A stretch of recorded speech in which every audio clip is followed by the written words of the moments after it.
গতকাল দুপুরের পরেই সাতক্ষীরা যাচ্ছিলাম একটি জরুরি কাজে, কিন্তু বাইক থেকে বাইর হবার পরেই রাস্তায় ওঠার পরে বুঝতে পেরেছি যে আসলে এত বেশি তাপপ্রবাহ যে মোটরসাইকেলে বসতে পারছিলাম না, পায়ের তলা পর্যন্ত জ্বালা করছিল।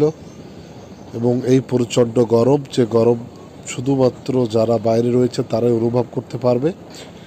আর সমস্ত রাস্তা জুড়েই শুধুমাত্র দুই একটা যানবাহন ছিল, আর পুরো রাস্তাটাই ফাঁকা লক্ষ্য করা গিয়েছে। আপনাদের সকলের কাছে অনুরোধ, এই প্রচণ্ড রোদে কেউ জরুরি প্রয়োজন ছাড়া বাইর হবেন না, কারণ বাইর হইলে কিন্তু যে রোদ সেটা কিন্তু আসলে আপনারা তখনই বুঝতে পারবেন যে আসলে এতটা রোদের ভেতরে, গরমের ভেতরে কিন্তু থাকাটাই এটা অসম্ভব।